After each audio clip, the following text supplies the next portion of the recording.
Oke, we are live now. Hai guys, teman-teman follower Tanya Bisnis, apa kabar semuanya? Oke, hari ini kita akan live guys, seperti biasa hampir setiap minggu kali ya kita live ya. Anyway, kali ini kita akan live dengan Pak Anak Agung Gede Satya Utama ya. Jadi kita hari ini akan ngobrol dengan Pak Agung ya, saya sebutnya Pak Agung ya. Beliau adalah dosen dari Fakultas Ekonomi Bisnis UNER, peneliti dan konsultan ya. Dan hari ini guys kita akan ngobrol seputar mempersiapkan UMKM berbasis digital ya dan big data. Lalu apa peluang dan tantangannya ya. So far mungkin teman-teman yang mungkin berprofesi atau lagi berusaha di bidang UMKM ya memang tidak bisa dipungkirin guys. Sekarang kita harus berkaca bahwa kalau kita mau buka UMKM, kita mau besar, mau tidak mau kita harus berbasis digital gitu ya, harus berbasis digital gitu ya. So bagaimana caranya? Nah kita hari ini akan belajar dengan Pak Agung ya, tanpa berlama-lama ini Pak Agung sudah hadir. Saya akan invite Pak Agung untuk join masuk di room ya. Semoga hari ini internetnya lancar ya guys, jadi teman-teman bisa dapat insight yang cukup luas ya terkait dengan digital dan big data. Hai Pak Agung. Halo, selamat malam Pak Dedi. Selamat malam, apa kabar? Hai Pak Dedi, di mana ini Pak? Surabaya? Surabaya Pak, Surabaya. Kebetulan ini belum keluar Pak. Oh iya. Sehat Pak, Surabaya gimana? Sehat Pak Agung, sehat. Pak Agung masih di Surabaya atau di luar Surabaya kondisinya? Saya di Bali, di rumah di Bali. Oh, di Bali. Pak Agung ngajar di Bali juga Pak ya? Saya di Surabaya untuk apa namanya? Dosen tetapnya di Surabaya, di UNER. Oh, oke. Cuma ini kondisinya ini Pak ya, biasa semua Bali ya. Ya, pandemi setahun lebih ya, sudah berulang tahun ya pandeminya Pak ya. Ini pandemi terlama kali ya Pak, yang pernah kita ketahui mungkin ya Pak ya. Iya. Kondisi Bali gimana Pak Agung, kondisi Bali? Sudah mulai rebound atau gimana? Ya, kalau kondisi Bali sih sekarang kita banyak program program pemerintah terutama ya. Yang paling baru mungkin kalau teman-teman ini dengar itu ada work from Bali. Oke, ya. Jadi itu memang untuk istilahnya lebih menggairahkan untuk industri pariwisata khususnya di Bali. Yes. Jadi kita ini masih siap-siap khususnya untuk pariwisata, kemudian restoran ya kaitannya dengan itu sudah mulai siap-siap. Jadi kemungkinan sih kalau menurut berita kalau di Bali itu mungkin bulan Juli ini akan ada penerbangan internasional, mungkin sudah mulai dibuka. Kita masih menunggu persiapan semua gitu. Oke. Jadi di bulan Juli ini Pak ya akan mulai dibuka ya untuk untuk penerbangan internasional Pak ya. Rencananya memang begitu karena selama ini kan masih ada Iya. Ini salah satu peluang ya Pak, tapi sekaligus juga tantangan ya bagi masyarakat Bali ya. Karena kita memang nggak bisa hidup dari sektor pariwisata sudah. Yes. Mata pencahariannya kita semua. Yes. Tapi penasaran Pak, selama setahun ini apa Pak yang dilakukan oleh UMKM di Bali kondisinya Pak? Kalau UMKM di Bali itu ada yang sekarang ini programnya itu seperti basar ya, seperti basar. Itu mengumpulkan para UMKM, kemudian basar. Kalau kita tahu sekarang ada di Madalanon, ya jadi mereka UMKM itu dikumpulkan di satu area, kemudian dia dengan program-programnya dan juga dilibatkan juga di pesta kesenian Bali yang nantinya akan dilaksanakan secara virtual. Jadi itu salah satu strategi kita di situ. Iya. Pak Agung ada terlibat juga Pak dalam proses recovery Bali Pak? Kalau saya karena saya dominan sih untuk bekerja memang di Jawa ya, Surabaya. Kalau untuk di sini paling tidak ya memberikan ini aja, memberikan ya konsultan atau apa gitu. Jadi nggak betul-betul terlibat langsung, tapi sebagai apa namanya warga Bali ya, jadi saya itu merasakan. Apalagi apalagi beberapa keluarga juga memang bergerak di sektor pariwisata, perhotelan, ini memang sangat kena sekali. Kita benar. Ya kebetulan juga ada beberapa klien yang di Bali bergerak di bidang ini Pak ya, penyuplai ya, souvenir ya. Itu benar-benar mereka tinggal di memang kasihan juga ya, kondisinya memang agak berat ya di Bali ya. Jadi kalau sekarang kemarin saya beberapa kali sih sempat untuk lihat beberapa shop yang ada di Ubud. Saya juga kadang-kadang udah ada juga tiba-tiba langsung close, sudah sepi ya. Itu padahal di Ubud, belum di Kute. Mungkin kalau teman-teman di sosial media lihat di Kute, Gang Kopi yang hotel murah ya, yang pariwisata itu sekarang memang sudah sepi gitu. Tapi memang kedepannya dengan program yang pertama yang work from Bali itu, diharapkan dibuka salah satu area yaitu di Nusa Dua, rencananya di Nusa Dua ini dijadikan apa namanya tuh untuk kawasan work from Bali-nya itu. Di satu area itu satu area itu dibuka di semua apa namanya fasilitas untuk pekerja di Bali itu di sana disasarkan di sana gitu. Siap. Semangat nih, semoga teman-teman yang di Bali ya pada ini ya terus semangat ya, harus teman-teman yang lihat acara juga harus semangat nih ya, apalagi hari akan belajar sama Pak Agung nih ya, hari ini terkait dengan digital dan big data ya. Nah, Pak Agung sebelum kita ngobrol soal topik utama nih, saya penasaran nih Pak Agung ini kan lahir di Bali Pak ya, asli orang Bali gitu Pak Agung ya. Nah, kalau untuk lahir saya lahir di Pontianak. Oh, lahir di Pontianak. Orang tua di Bali, asli Bali semua. Orang tua di Bali. Oke, siap. Kok bisa hijrah ke Surabaya? Apa gimana Pak ceritanya? Ini ingin ngulik dulu nih sebelum kita ngobrol soal detail topiknya nih Pak. Kalau untuk hijrah memang waktu selesai apa namanya SMA itu memang pengen merantau, pengen ya, apalagi ada keluarga juga ya di Surabaya ya, itu yang apa namanya tinggal di sana seperti itu. Jadi ya sudah kuliah di Surabaya, lanjutkan di Surabaya, dan sekarang lagi sedang studi juga. Itu jadi ya semua langsung bekerja jadi ini ya konsisten di Surabaya.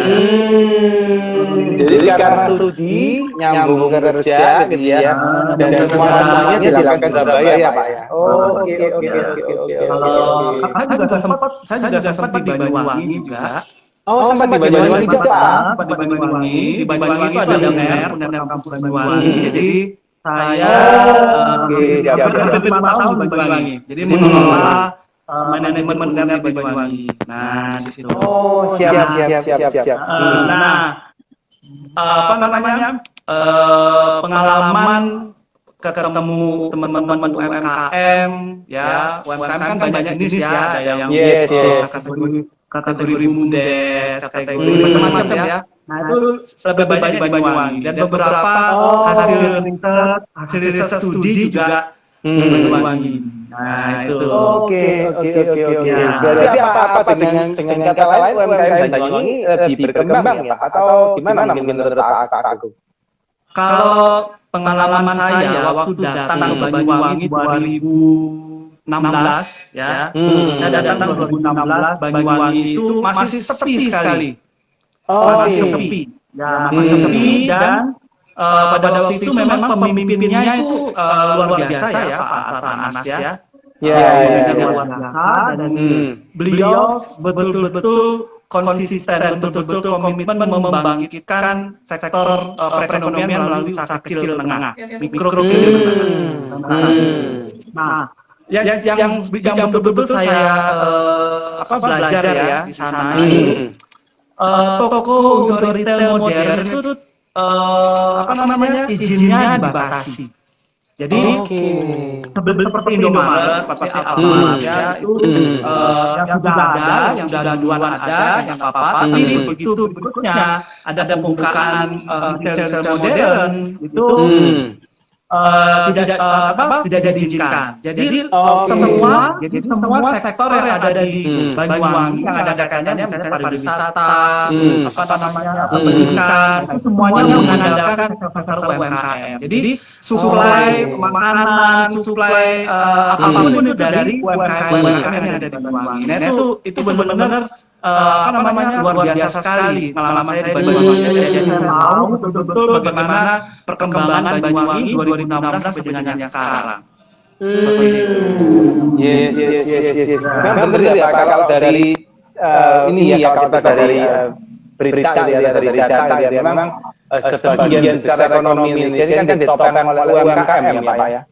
Ya, betul. Iya. Dan kalau nggak salah dari data ini kan ada kurang lebih ada hampir atau lebih daripada 60 juta UMKM ya Pak Agung ya. Yes. Kalau menurut Pak Agung sendiri sih Pak, maksudnya kan kalau kita lihat ya Pak kondisi di lapangan ya Pak ya. Kalau saya pernah sharing dengan teman-teman jaya UMKM itu kan mereka juga kesulitan ya dalam pengembangan usaha gitu ya Pak ya. Mungkin apa Pak yang menjadi satu polemik bagi UMKM untuk berkembang sih dari kacamata Pak Agung sebagai praktisi ya. Kalau saya dari kacamata praktisi, dari hasil studi riset ya, kemudian di lingkungan saya juga beberapa teman bergerak di sektor UMKM. Untuk yang sekarang, kalau untuk yang sekarang ini kemampuan untuk berubah itu. Ya, kemampuan untuk berubah, kemampuan untuk beradaptasi. Nah itu karena mereka sudah sangat nyaman dengan ketika mereka memulai bisnis pertama kali. Jadi katakan contohnya ketika masuk sebuah katakanlah misalnya sistem baru diusulkan, ya, kemudian IT, ya atau software, itu mereka kayaknya menjauh dulu ini apa sih barang apa sih, sudah merasa nyaman dengan software ini, dengan sistem yang sampai sekarang tiba-tiba ada yang ini menawarkan akan ada profit yang lebih banyak lagi. Nah itu yang pertama mungkin yang ada saat itu. Kemudian yang kedua, kemudian yang kedua literasi. Literasi. Jadi banyak yang sebenarnya kalau UMKM itu kan tidak hanya bicara untung, bicara rugi saja, tapi proses input awalnya, prosesnya, kemudian outputnya, hasilnya apa, itu juga harus dipikirkan, gitu.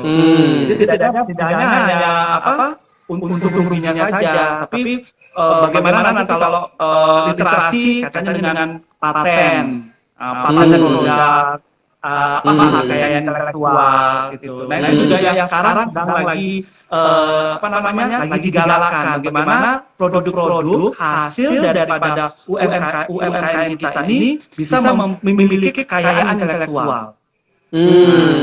Nah itu yang perkembangannya sekarang. Jadi UMKM pun sekarang lagi didorong untuk punya haki ya Pak ya. Betul. Jadi gini. Kalau di situasi pandemi ini, jadi beberapa saya ikut webinar juga yang tentang bagaimana UMKM bisa bertahan itu. Justru pandemi ini UMKM itu sangat bisa bertahan. Oke. Malah bisa bertahan ya. Ya, UMKM bisa bertahan. Nah itu. Jadi dan yang harus dikembangkan lagi, harus digalakkan lagi, yang menjadi target utama itu adalah yaitu kekayaan intelektual itu. Ya.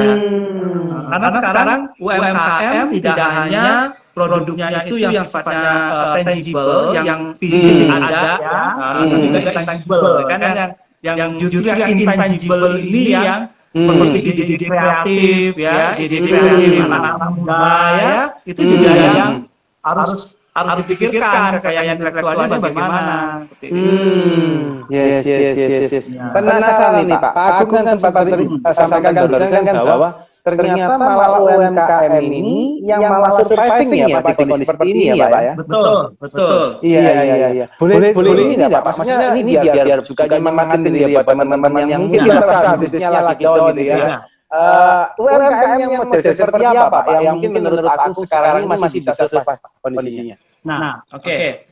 Jadi kalau yang UMKM yang sekarang bisa survive itu dikarenakan yang munculnya brand-brand baru ya, brand-brand baru. Katakan contohnya mereka yang sebelumnya ini nyata ya di keluarga saya yang mereka sebelumnya bekerja jadi pesiar, kemudian selama pandemi ini nggak ada aktivitas pesiar, belum jadwal keberangkatan setahun lebih. Ide kreatif muncul, buka kafe, brand baru, ya, buka kafe baru, home industry.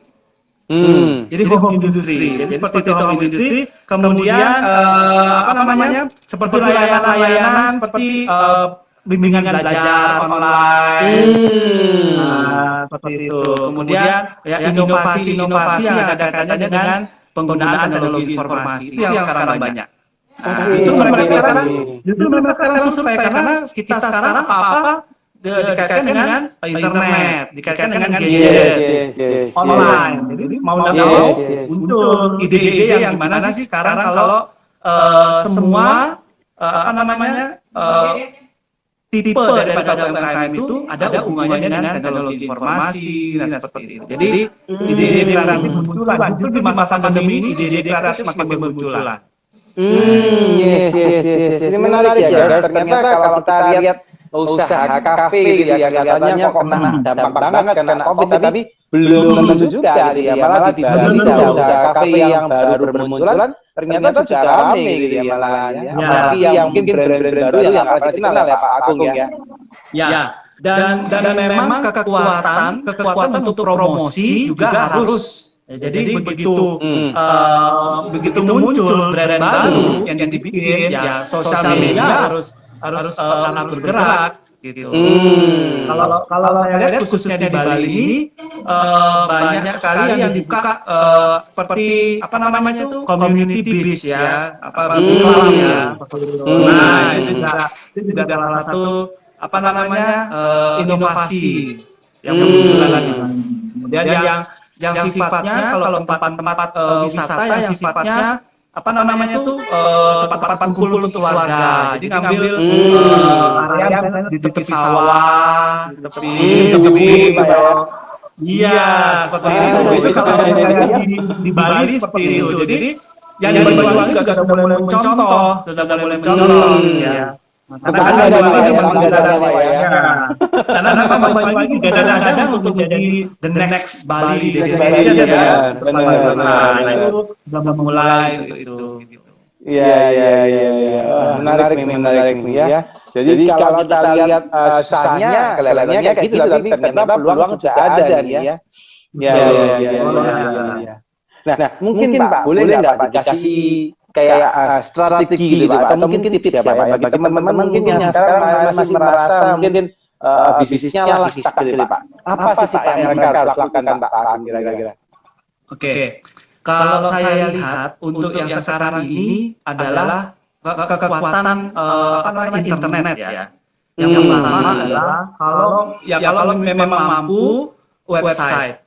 Ya, jadi penggunaan website itu artinya membangun sebuah branding dulu melalui website itu sangat kuat ya, sangat dibutuhkan. Kemudian yang kedua, jangan lupa sosial media. Kita punya Facebook, kita punya Instagram, masukkan dalam marketplace. Nah, marketplace itu juga sangat penting ya.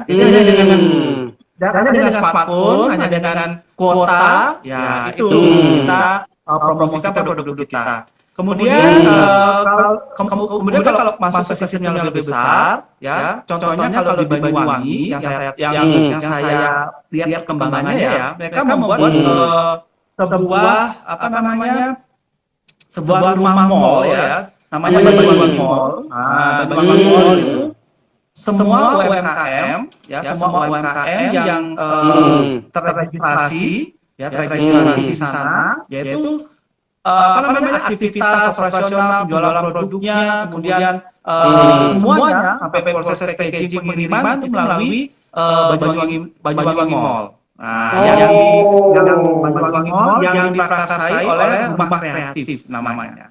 Oh, itu Bapak dari Banyuwangi Pak yang melakukan Pak. Ya, Banyuwangi yang membuat. Jadi ada Rumah Kreatif, diajak UMKM ya, semua masuk ke situ, kemudian dipromosikan produknya semua. Jadi selain kalau Banyuwangi Mall itu kan produknya fisik ya, berupa fisik. Nah, kemudian dijalankan dengan sistem yang lain, yang kalau Banyuwangi namanya Banyuwangi in your hand. Oke. Apa gitu Pak?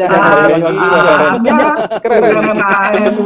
UMKM-nya itu nanti terintegrasi dengan sektor yang lain. Nah, kalau UMKM misalnya hotel, restoran, atau rumah makan, nanti Banyuwangi in your hand itu sudah terkoneksi secara digital dengan tempat-tempat wisata. Keren nih. Kemudian dengan bandara, dan yang saya tahu kemarin dengan pasar. Dengan pasar ya. Jadi ceritanya ketika ada visitor datang atau wisatawan datang, mereka tidak perlu susah-susah bertanya, saya harus nginap di mana, saya mau makan di mana. Hanya dengan satu aplikasi itu dia bisa menunjukkan, jarak yang paling dekat, ini link dengan website-nya, ini daftar makanan, dan semuanya. Nah itu menarik ya untuk di e-commerce. Nah kemudian kalau ada dana lebih ya, UMKM bisa juga masuk dalam mobile application. Itu biasanya kalau yang startup ya yang sekarang banyak ya, untuk anak-anak muda sekarang milenial itu ya, bikin sebuah mobile aplikasi. Dan kalau yang sudah skalanya sudah agak lebih besar, ya teknologinya bisa macam-macam. Ada yang pakai QR code, semacam RFID, semacam sensorik jarak jauh, itu juga. Kemudian yang sifatnya lebih masif lagi pakai cloud computing. Seperti itu contoh yang bisa diterapkan. Karena mau karena sekarang ini kita sudah di era digital, ya kita memanfaatkan bagaimana semaksimal mungkin memanfaatkan digital teknologi informasi itu. Ya. Keren nih guys, ya teman-teman yang lagi nonton nih, yuk mana ya suaranya nih. Sudah melakukan atau enggak ini terkait dengan yang disampaikan sama Pak Agung ya. Banyak ternyata Pak Agung yang dilakukan Pak Agung ya. Iya. Tapi ini menarik ya Pak Agung ya, bahwa pemerintah Banyuwangi ternyata sudah memfasilitasi sampai sedalam itu ya Pak untuk UMKM ya. Betul. Keren. Saya tambahkan Pak. Dan yang sekarang ini kalau dengan Bupati yang baru ya, Bu Pipik ya, kalau Banyuwangi itu, mereka lebih gencar lagi, lebih eksplor lagi, lebih masuk ke desa-desanya langsung. Jadi bekerja di desa. Jadi kalau namanya bekerja di desa, berarti kan semua sektor. UMKM, baik yang kecil, menengah itu semuanya pasti terlibat. Itu yang ide kreatif ya, inovatif ya namanya. Jadi sehingga gimana UMKM itu bisa kuat, terutama di masa pandemi ini. Jadi kalau ada permintaan misalnya untuk ekspor apa, ini siapa? Kalau ini dari desa ini, oh ini penghasil ini. Jadi hasil UMKM yang didorong. Dan mungkin teman-teman juga yang tidak tahu, kalau di Banyuwangi itu tidak diperbolehkan mendirikan hotel bintang 3. Oh. Ya. Jadi kalau yang diperbolehkan adalah buat hotel bintang 4 ke atas. Nah, seperti itu. Nah, kalau udah bintang 3 itu kan berarti kan memakai homestay. Homestay yang ada di Banyuwangi. Nah, ini yang memang sangat berbeda dengan di Bali ya. Kalau di Bali kan mau bintang 3 homestay dan semua semua ada Pak ya. Ya. Cuma memang kalau bicara bintangnya, kalau hotel bintang 4 di Bali mungkin lebih bagus mungkin ya, lebih bagus dibanding hotel bintang 4 lain, mungkin seperti itu. Tapi kalau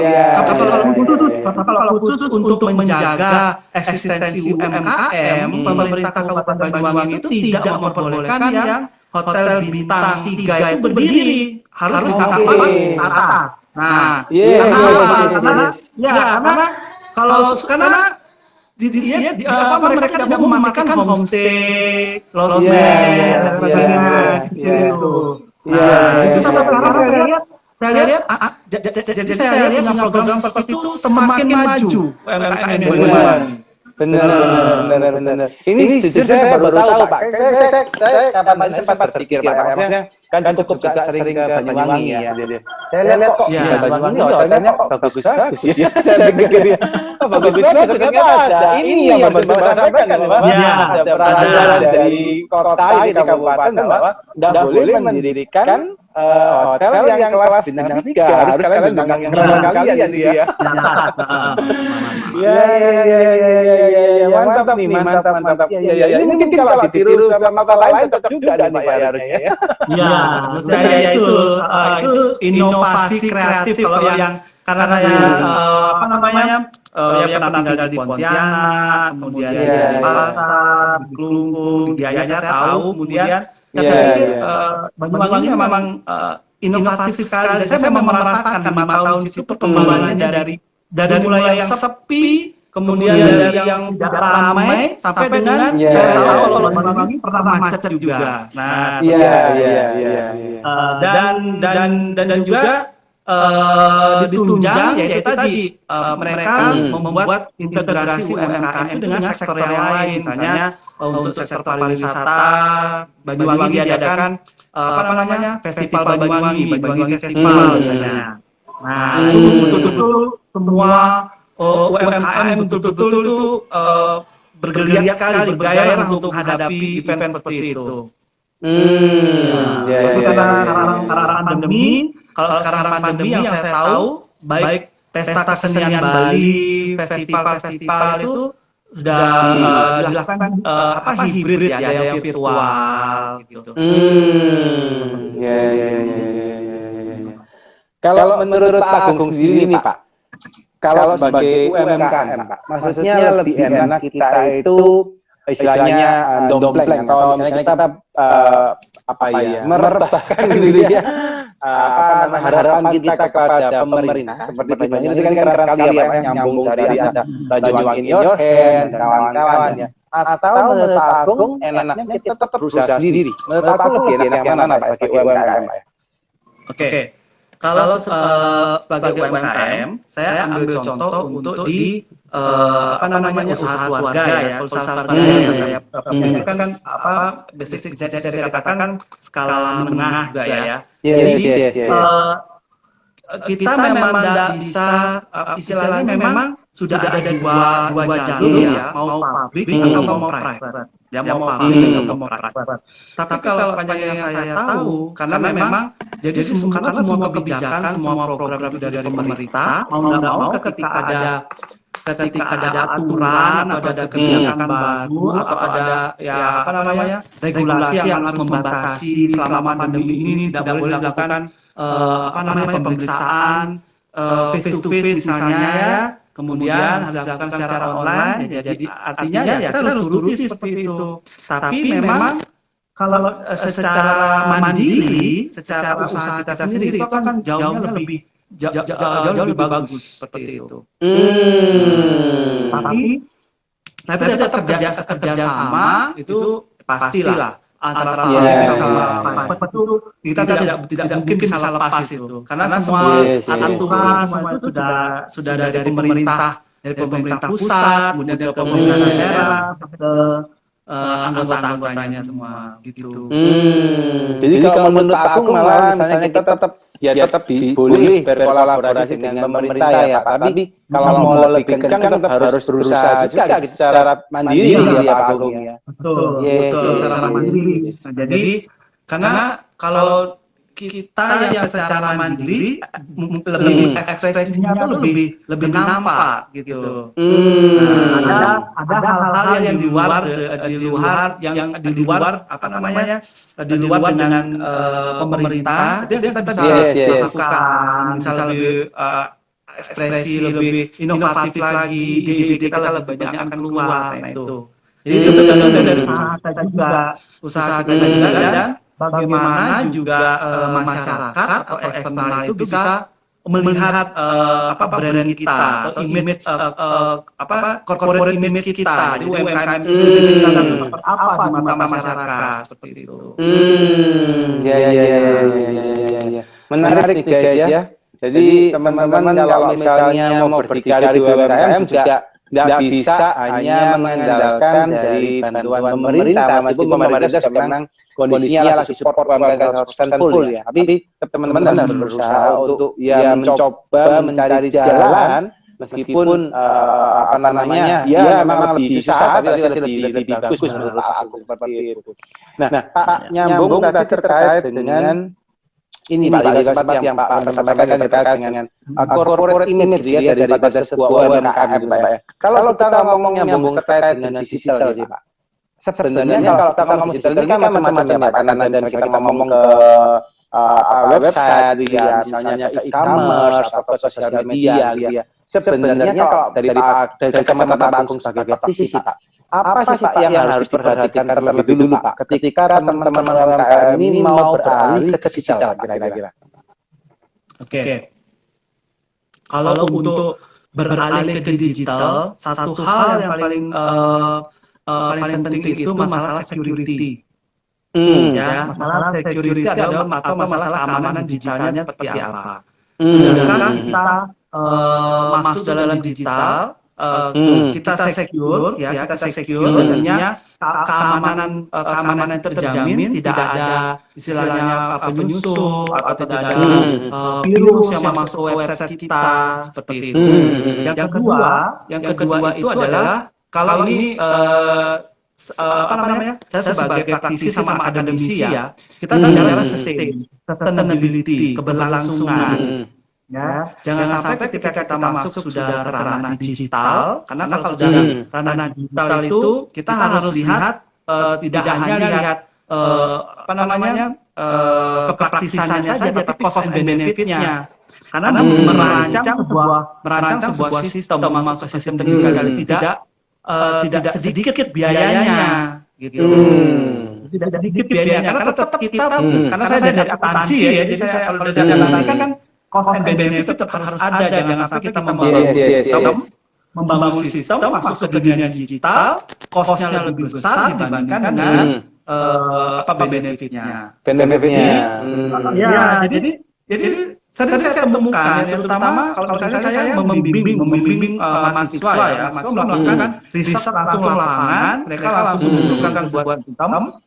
Dari sistem yang mereka gunakan yang manual, pencatatan bukuan secara manual, ketika diminta untuk merubah dalam bentuk sistem yang berbasis komputer, ya ternyata estimasi cost-nya setelah dilakukan uji coba sistemnya itu, estimasi cost-nya lebih tinggi daripada benefit-nya. Jadi kita nggak bisa mengusulkan sistem itu nggak bakalan nyampe.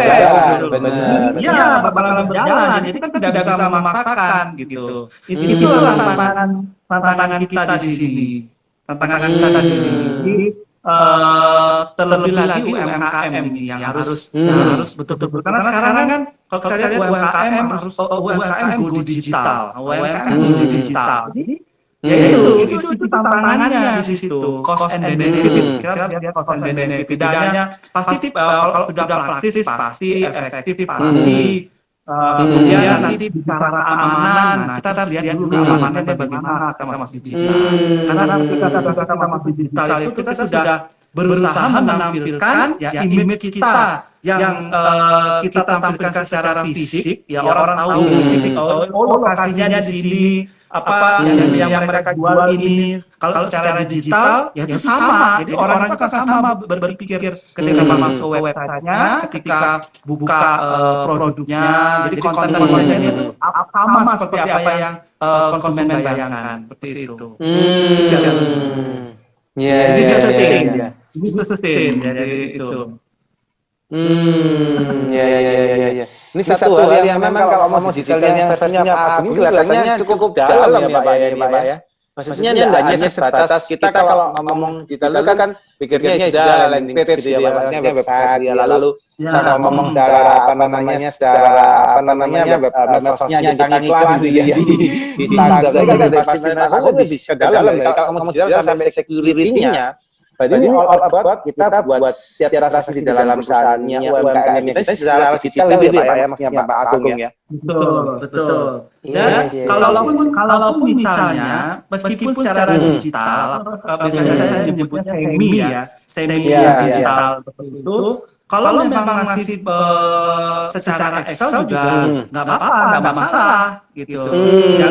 Jangan paksakan. Kalau memang hasilnya nanti akan sama, kecepatannya sama, hasilnya sama, output yang dihasilkan juga sama, kenapa harus dipaksakan juga di digital? Cuma memang karena kita ada di area yang kompetitif, kalau semua produk yang artinya member atau jenis tipe produk kita sama dan banyak, kalau hanya kita saja yang tidak masuk ke ranah digital, nah itu juga artinya kita akan merasa tertinggal ya. Karena mereka sudah cepat, karena sudah digital itu kan tidak ada batas ruang waktu lagi. Jadi kita bisa bertransaksi ya di sini misalnya masalah waktu, kalau kita transaksi dengan Amerika yang berbeda hampir 24 jam, 13 jam seperti itu.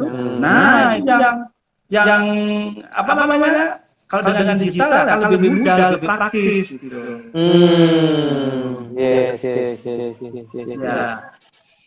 Kalau boleh ini Pak, tanya pendapat Pak. Menurut Pak Agung ini kalau misalnya ngomong lagi nih, UMKM ini kan banyak juga yang mereka belum go digital ya Pak Agung ya. Sebenarnya mereka seperti yang Pak Agung sampaikan, mereka lebih kepada misalnya berjualan secara tradisional ataupun secara konvensional gitu ya. Lalu mereka ini sekarang ingin melangkah ke digital Pak. Tapi seperti Pak Agung juga sampaikan, juga saya sering temuin bahwa mereka ini sering berpikiran apa sih gitu ya, gimana sih caranya gitu ya. Nah, langkah apa ya yang harus mereka lakukan di awal ya Pak, supaya mereka bisa benar-benar melangkah gitu ya. Maksudnya simple thing, misalnya saya pikir seorang awam yang mungkin saya tidak pernah terlalu tahu secara digital, mungkin paling gampang saya masuk di Tokopedia gitu ya, saya buka di Bukalapak dia sebagai UMKM. Tapi apakah itu benar ya Pak Agung ya? Atau gimana menurut Pak Agung sebagai praktisi di dunia tersebut? Oke. Kalau Tokopedia, kita masuk Tokopedia, Shopee, itu artinya kan kita sebenarnya sudah masuk ke ruang digital, yang kita sebut sebagai e-commerce ya.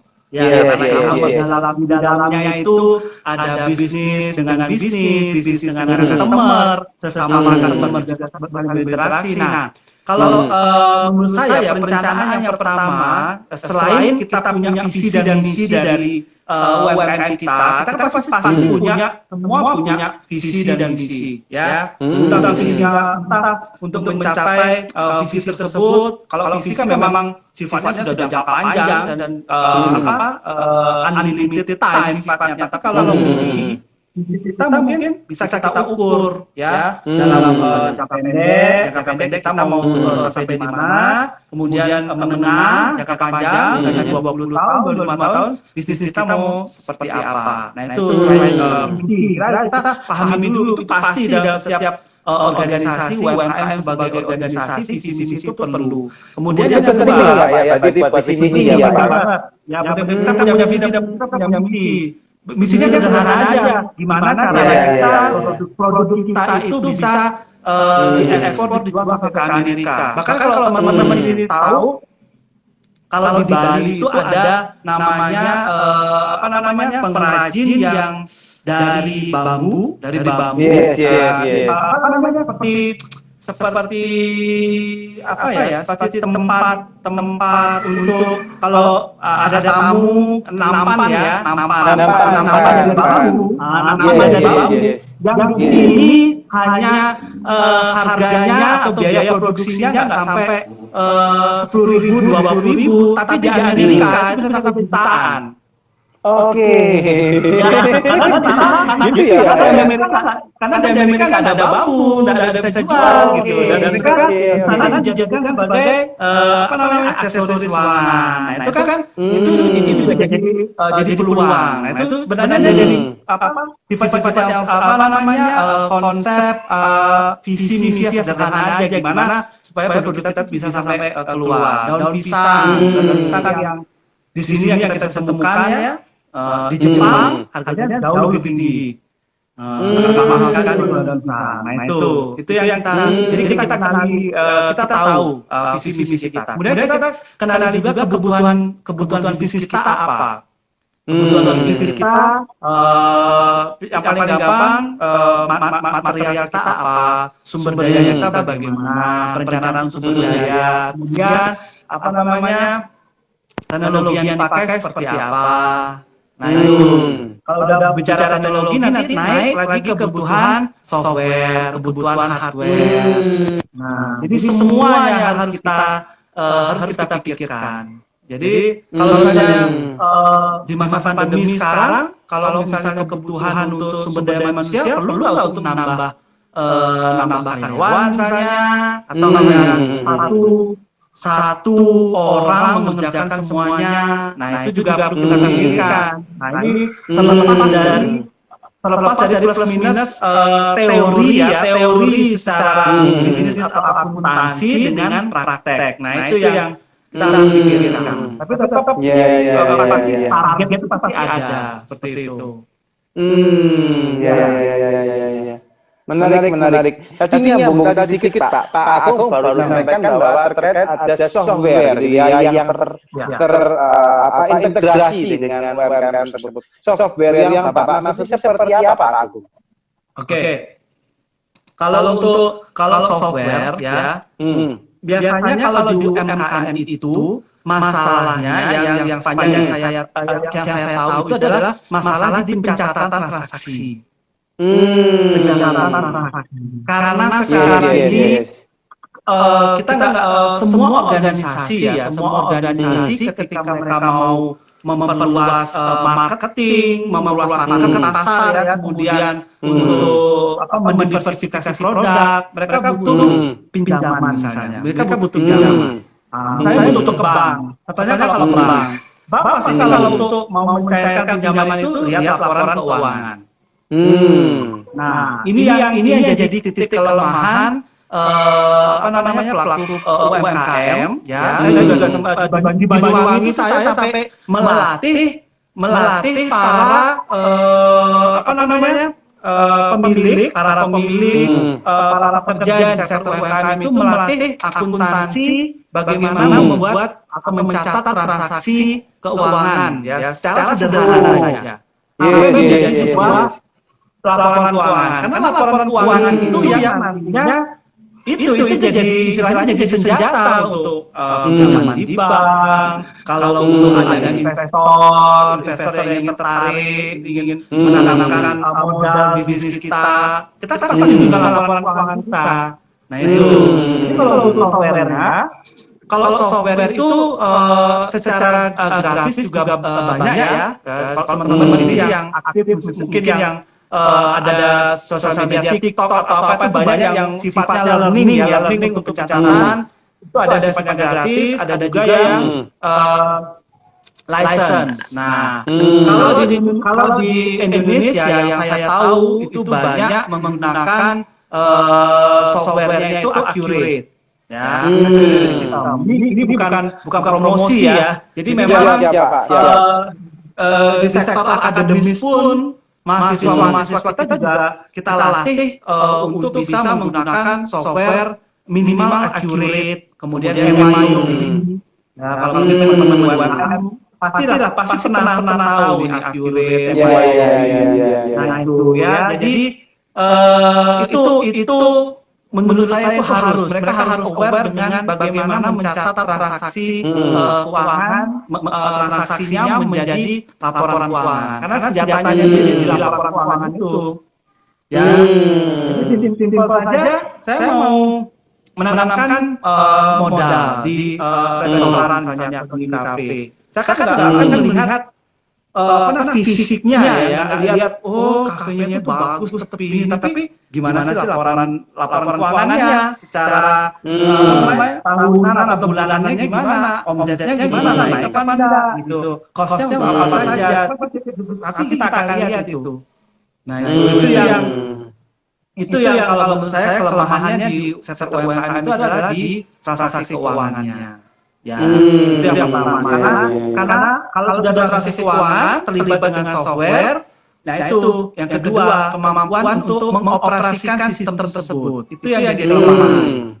Jadi kita merasa takut duluan. Nah, kalau jadi ini pengalaman saya kalau di Banyuwangi ya, kalau di Banyuwangi saya lihat itu gimana pemerintah di sana berusaha untuk bagaimana setiap kampung, setiap desa itu sudah memiliki akses internet. Jadi di situ, itu juga kuncinya di situ. Jadi kalau untuk sampai desa ya Pak ya. Iya. Jadi kita juga jadi percuma juga kalau misalkan UMKM itu ada banyak desa-desa, tapi akses teknologi, akses internet itu nggak ada. Gimana caranya kita mau membuat aplikasi? Nah, paling tidak disediakan dulu infrastrukturnya. Jadi kalau di Banyuwangi namanya smart kampung ya, smart kampung. Jadi setiap kampung itu ada internet. Jadi paling tidak UMKM itu bisa memanfaatkan internet untuk bikin aplikasi, bikin website, masuk ke e-commerce dan seperti itu. Ini yang memang harus dipikirkan untuk semua UMKM di seluruh Indonesia, misalnya seperti itu ya. Jadi paling tidak infrastruktur itu ada dulu, internet itu lancar, paling tidak terkoneksi. Nah itu. Ya. Benar ya Pak Eka, saya pikir juga benar ya. Kalau sampai internetnya tidak ada, mereka mau berkembang di kampung-kampung itu juga susah ya Pak ya. Ya, ini juga kalau untuk dapatkan pelanggan juga kan susah karena media komunikasi kalau untuk terlalu lama ya, jadi WhatsApp, Instagram, direct message dan lain sebagainya. Oke. Kalau menurut Agung, Pak, mungkin kalau teman-teman sekarang ini kan mungkin pakai program salah satu hal yang cukup lumrah ya, Pak ya.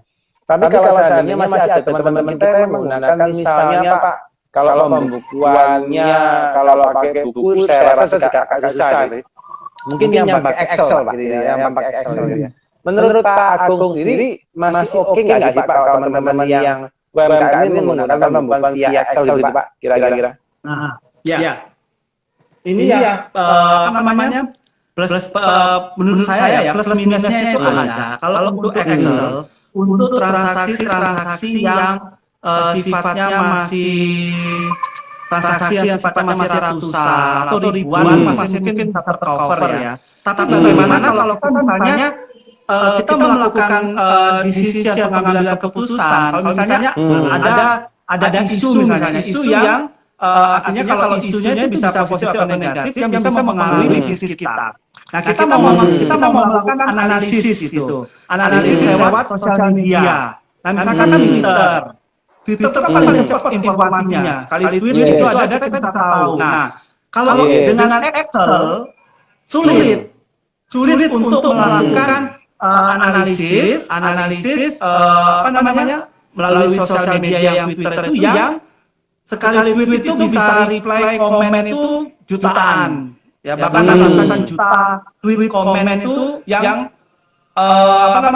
yang ada pengaruhnya dengan bisnis kita. Nah itu, jadi kemampuan untuk UMKM mampu membaca setiap permasalahan atau isu bisnis yang terkait dengan UMKM dan sekitarnya melalui sosial media itu juga penting. Jadi kalau report atau hasil dari sosial media yang kita tangkap itu kita masukkan dengan Excel itu sangat terbatas sekali. Hanya bisa berupa angka dan lain sebagainya. Nah, tapi kalau dengan memanfaatkan kalau kita sebut namanya big data ya, sekarang UMKM juga mulai untuk dikenalkan dengan namanya big data itu bisa menangkap semua informasi yang ada di sosial media, baik itu berupa teks, baik itu berupa video atau berupa gambar. Nah itu komen-komen misalnya yang terkait dengan produk kita, jadi ada masalah orang posting, ada komen, kan kita nggak mungkin baca satu-satu komen ini terus pengaruhnya bisnis kita ke depannya gimana. Nah itu dengan analisis big data seperti itu kita akan jadi lebih cepat untuk pengambilan putusan. Nah ini yang mungkin perlu juga dan sekarang memang UMKM kalau saya lihat di update untuk UMKM kaitannya dengan IT, big data itu juga sudah mulai diperkenalkan di situ. Ya, jadi di big data untuk di UMKM terutama dalam kemampuan menganalisis data yang jumlahnya sangat besar, terutama data dari sosial media. Nah, seperti itu. Mungkin ngomong-ngomong big data nih Pak, mungkin sebagian teman-teman yang nonton hari ini juga nggak tahu nih Pak maksudnya big data itu apa. Boleh nggak dikasih explanation sedikit Pak terkait dengan big data yang dimaksudkan Pak Agung seperti apa tuh Pak? Ya, kalau yang misalnya secara gampang saja, ketika produk kita masukkan ke dalam produk Shopee, ya, masuk ke Shopee atau masuk ke market yang lain, ya, tipe yang lain itu, di sana kan juga banyak istilahnya sistem atau operasional bisnisnya yang serupa dengan kita.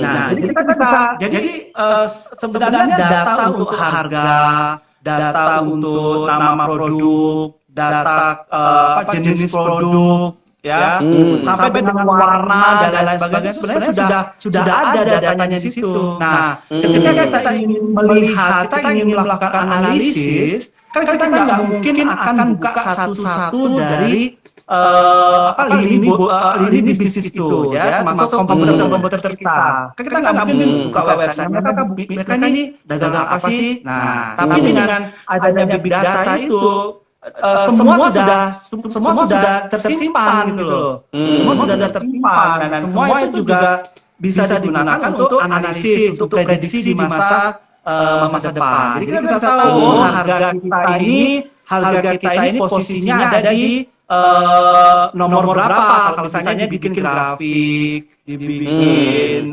diagram atau chart dan sebagainya itu, kita bisa tahu produk kita ini harganya masih di tengah-tengah, ini masih terjangkau. Jadi itu akan lebih cepat dibanding kita secara manual akses satu-satu. Itu kalau kita lihat basisnya sosial media, ya. Kalau untuk big data itu memang lebih banyak di sosial media. Nah, kemudian konsep big data yang lainnya itu adalah kecepatan akses, kemudian keamanan, ya. Big data tadi, ya kalau untuk UMKM, ya UMKM ini justru UMKM sendiri itu. Jadi organisasi UMKM yang ada di Indonesia bahkan untuk di seluruh dunia itu datanya sudah ada sebenarnya. Ya, tinggal kita ngolahnya aja gitu loh. Ngolahnya saja.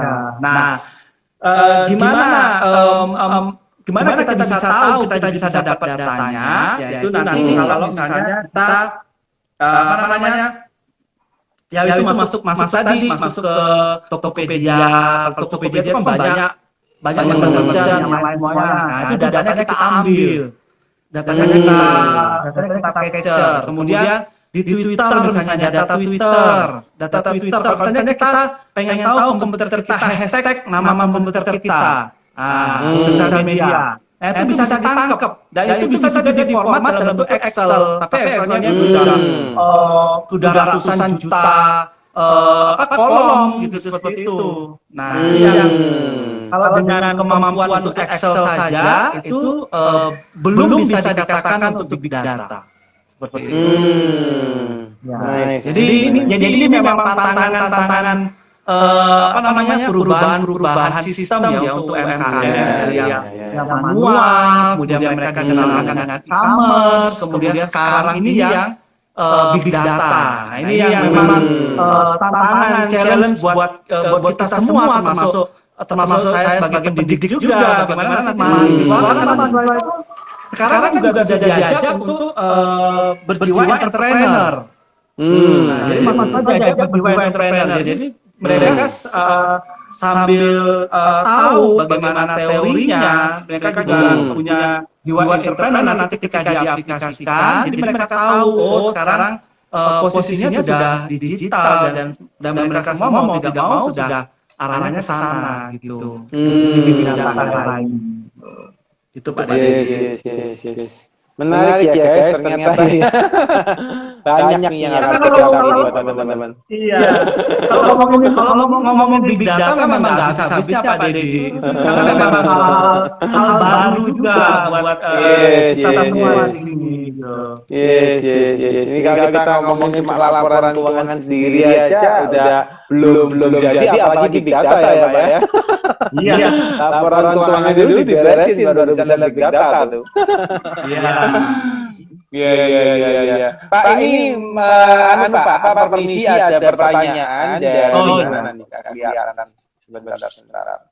Ini pertanyaan kan nggak kelihatan ya. Kok hilang pertanyaannya?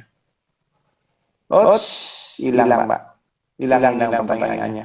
Mana dia? Ini ada dari Bu Ihai ya. Iya, Pak, tempatnya Pak Agung kelihatan Pak Agung ya. Kelihatan bisa saya baca. Ini dari Mbak Ika ini, Mbak Ika Unesa. Halo Mbak Ika, selamat malam. Kebaca Pak Dede. Tempat saya agak nggak kebaca nih Pak, hilang Pak saya. Aneh nih.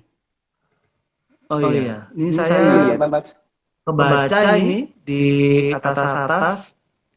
Siap. Saya ini bacakan ya. Saya bisa bacakan. Boleh. Kita tolongin ya Pak Agung. Ya, jadi Mbak Ika Unesa ini berdasarkan pengamatan di Agung, dampak bom Bali dengan COVID ini lebih terasa mana bagi UMKM? Wah, kalau mengingat bom Bali ya. Jadi Pak Agung ya. Iya, 2022 ya itu. Iya.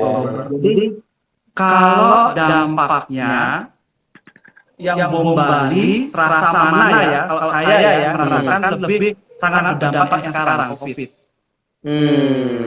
Karena berdampak COVID. Karena kalau yang bom Bali, jadi maaf kalau saya salah ini ya. Kalau di bom Bali itu memang pariwisata, memang dampaknya memang pariwisata, tapi sepanjang yang saya tahu itu nggak sampai setahun gitu ya, 6 bulan saja sudah mulai pulih, orang sudah mulai berani.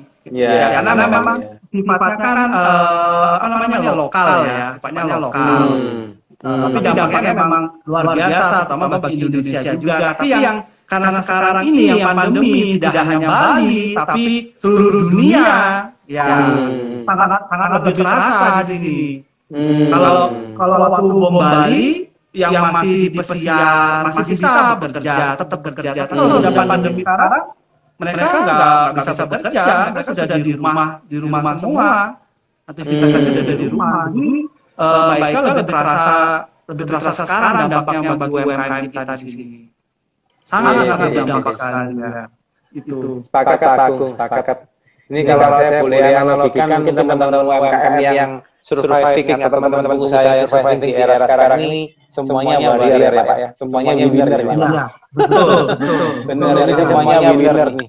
Kalau ngeliatin kemarin dapatin broadcast-nya dari dirutnya Garuda aja sih mereka sudah angkat topi juga ya. Giant semuanya gerai tutup ya, yang tutup dan banyaklah pengusaha-pengusaha yang kelas-kelas besar malah yang kolaps di saat seperti ini. Jadi kalau ini kondisinya teman-temannya ada di nonton ya dan masih ya minimal Anda dapurnya masih bisa ngepul ya, lalu kondisinya masih bisa bayar gaji ya, syukur-syukur tadi ikutin arahan Pak Agung ya, meskipun sudah bisa ngepul dan bisa bayar gaji dan kawan-kawan laporan keuangannya harus dibuat gitu ya. Laporannya nggak boleh lupa karena kalau nggak punya laporan keuangan, nggak mulai go digital, nggak mulai mikirin big data, akhirnya Anda mau berkembang juga susah gitu ya. Dan ya yakin dan percaya kita sekarang menghadapi semua ini juga baru kali pertama kok ya. Orang yang usia berapapun saya rasa ini kali pertama ya Pak Agung ya, pandemi terlama ini. Ya, kita mungkin 100 tahun lalu aja nggak mungkin ada pandemi selama ini ya Pak Agung ya. Iya. Ini pandemi terlama ya, tapi semua winner lah, semua warrior semua ini, termasuk yang nonton hari ini gitu ya. Nah, ini kalau boleh sedikit ini Pak, apa namanya sharing terkait dengan Pak Agung. Pak Agung kan juga sempat jadi konsultan ya Pak ya di CLSC-nya Pak ya. Lebih ke arah apa Pak Agung konsultan yang digelutin Pak? Kalau saya lebih ke arah ke sistem informasinya Pak Dedi.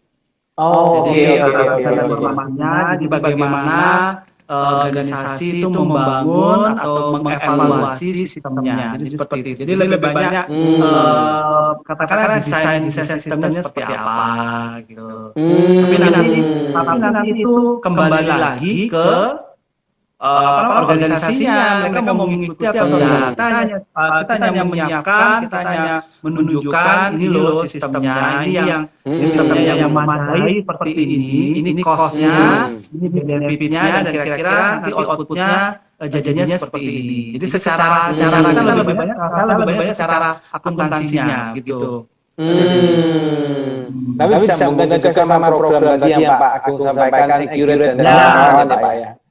Kalau untuk program memang kita yang di akuntansi memang nggak belajar software program itu ya. Jadi memang ada tim khusus lagi yang memang nanti dia akan mengerjakan ini yang desain kita bikin. Ini kira-kira database-nya nanti tolong dibuatkan seperti ini. Nanti kita tunjukkan lagi, lakukan fokus group discussion lagi, FGD lagi, organisasinya, seperti itu. Jadi itu semuanya kembali lagi ke masing-masing organisasi. Mereka mau ikut atau tidak. Tapi biasanya saya tidak langsung misalnya bilang sistem ini nggak bagus. Sistem ini jelek. Jadi biasanya yang saya sampaikan itu adalah untuk mensupport gimana supaya bisnis lebih bagus lagi gitu istilahnya, lebih bagus lagi dan akhirnya hasilnya akan lebih cepat kelihatan. Seperti itu. Ya. Siap. Ini menarik teman-teman yang lagi bingung ya mungkin ngurusin sistem perusahaannya ini boleh ya guys. Langsung follow Pak Agung ya. Langsung follow Pak Agung, boleh ya Pak Agung ya.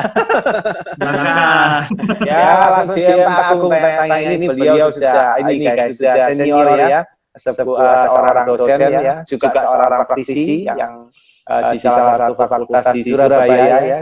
Dan yakin dan percaya beliau juga sangat sudah banyak terlibat di UMKM. Saya baru dengar banyak informasi dari beliau ya terkait dengan tadi yang bintang 4 gitu ya, hotel bintang 4 di Banyuwangi ya. Di Banyuwangi juga ada UMKM dalam satu genggaman dan ini luar biasa guys ya.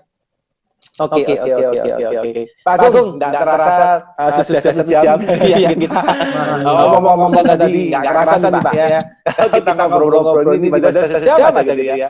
Nah, mungkin Pak di pertanyaan terakhir Pak Agung supaya saya juga tidak mengganggu waktu istirahatnya Pak Agung lebih gitu Pak Agung ya. Mungkin boleh nggak Pak dikasihin satu kata penutup atau kata semangat untuk teman-teman UMKM Pak yang hari ini dengerin kita ngobrol sama-sama apa mungkin semangat atau apa insight yang mereka perlu ketahui sebelum kita menutup acara ini kira-kira. Ya, baik, terima kasih Pak Didi untuk teman-teman UMKM. Ya, teman-teman UMKM tidak perlu patah semangat, ya, tidak perlu patah semangat. Karena kalau saya lihat sekarang justru di masa pandemi ini UMKM ini yang bakal tetap eksis, ya, bakal tetap eksis. Karena ide-ide kreatif itu semua bermunculan, ya, ide-ide kreatif semua bermunculan. Jadi tetap semangat, jadi bangun networking, sesama UMKM. Jadi kalau misalnya saya punya produk ini, jadi saling bantu, saling bantu. Networking ini sangat perlu di masa pandemi sekarang ini, sangat perlu, ya. Networking kita saling membantu satu sama lain, ya, sama lain. Kemudian jangan lupa juga kita sekarang ada di sistem yang serba digital. Jadi literasi, terutama untuk literasi dulu, literasi bagaimana memanfaatkan kebutuhan yang ada di era digital ini. Ya, jadi supaya kedepannya usaha kita, UMKM kita tetap sustain, jadi sustainability, keberlangsungan itu tetap ada. Karena namanya bisnis itu prinsipnya adalah sustainability, ya, akan terus berlanjut, ya, akan terus berlanjut. Jadi bukan untuk jangka pendek atau jangka menengah, tapi seterusnya. Tetap semangat. Jadi kita semua ini merasakan dampak dari pandemi, ya, tidak hanya UMKM. Tidak hanya UMKM, usaha yang besar, macam-macam itu juga sangat berdampak. Tapi saya yakin UMKM kita di sini pasti lebih survive. Ya, karena jadi kita semua ini pejuang di sini. Ya, tetap semangat, tetap semangat, tetap berdoa, dan tetap selalu berpikir positif. Itu yang saya lakukan. Nice ya, buat teman-teman kata bentuk yang luar biasa cerita Agung, ya. Semua adalah menang, semua adalah berjuang, ya teman-teman, ya. Yakin dan percaya juga kita butuh namanya kolaborasi, ya teman-teman, ya. Jadi kenapa kok kita ada acara revisi seperti ini, ya? Ini salah satu acara yang kita lakukan secara free, ya. Jadi tanpa ada unsur promotion, tanpa ada unsur apapun di dalam ini. Dan jujur kita hari ini ngobrol, Pak Agung juga ngobrol secara dari pihak praktisi juga kita ngobrol, kita sharing secara ini, ya, secara live ini, secara free untuk teman-teman, ya. Semoga juga ini bisa memberikan manfaat buat teman-teman, ya. Teman-teman juga boleh mengundang teman-teman yang lain, ya. Apabila memang Anda rasa acara-acara yang melakukan setiap minggunya ini bermanfaat, acara-acara ini juga bisa memberikan buat teman-teman. Monggo, kalau misalnya mau teman-temannya, kalau memang ada live seperti ini, ya. Dan hari ini kita ngobrol dengan Agung yang memberikan materi yang sangat luar biasa, ya, secara insight, ya, meskipun tidak secara detail, karena kita kalau di Kilaf ini agak susah menampilkan PPT dan macam-macam, tapi minimal insight-nya Anda dapat, ya. Kalau modelnya Anda langsung follow Agung, ya. Anda bisa DM beliau untuk mendapatkan videonya, atau belajar dengan beliau, ya. Teman-teman saya yang belum follow tadi silakan, ya. Boleh follow, ataupun nanti yang mau dengar acara ini, ya, maksudnya Kilaf ini sampai habis, dari awal mungkin putus, kita akan simpan di TV kami. Kalian boleh nonton, ya, sampai habis, ataupun teman-teman kalau boleh juga share ke teman-temannya, mungkin ke saudaranya, teman-teman yang mindsetnya masih belum dapat nih terkait dengan pengelolaan UMKM, ya. Karena seperti yang Pak Agung sampaikan tadi, UMKM itu tidak bisa hanya ya sudah saya berjalan saja, gitu, ya. Saya berusaha sebisa saya, tapi saya nggak memikirkan aspek-aspek yang lain, ya. Dari Pak Agung menyampaikan banyak sekali aspek yang perlu kita pikirkan untuk kita bisa surviving di dunia UMKM. Ya, itu ya guys, jadi itu yang mungkin perlu teman-teman juga fighting, sampaikan materi ini kalau Anda rasa bermanfaat ke teman-teman kalian, supaya mereka juga bisa belajar dari insight-nya. Dan yang terakhir teman-teman, kita juga aku bisa sampaikan yang satu hal yang terakhir teman-teman cukup bagus adalah terkait dengan kolaborasi, ya. Kebetulan kami di PSIS kami punya satu grup komunitas, ya, di Telegram, teman-teman menggunakan Telegram, ya, karena kami nggak menggunakan WhatsApp karena terlalu kecil, ya. Dan bisa banyak orang. Kami menggunakan Telegram, di mana kami juga ada ratusan pengusaha lain yang bergabung di dalam sana. Teman-teman, monggo nanti kita akan share linknya di postingan ini. postingan di TV ini, teman-teman kalau misalnya mau join di Telegram kita untuk kita bisa saling networking, kita bisa saling kolaborasi, ataupun teman-teman yang ingin sharing mungkin gitu ya, monggo nanti bisa join di grup Telegram kami, komunitas di situ, ada banyak ada ratusan pengusaha juga yang di dalamnya, ya. Mungkin seperti itu teman-teman untuk dari saya. Thank you buat Agung, terima kasih banyak Pak atas waktunya hari ini. Sharingnya sangat bermanfaat Pak. Semoga Pak Agung, keluarga selalu jaga berkati Pak, diberikan kesehatan dan kebahagiaan selalu dari Tuhan. Ya. Terima kasih Pak Agung. Sampai jumpa. Salam keluarga Pak. Stay safe ya Pak di Bali ya Pak. Bye bye. Semua. Yuk. Ya, terima kasih. Bye. Terima kasih.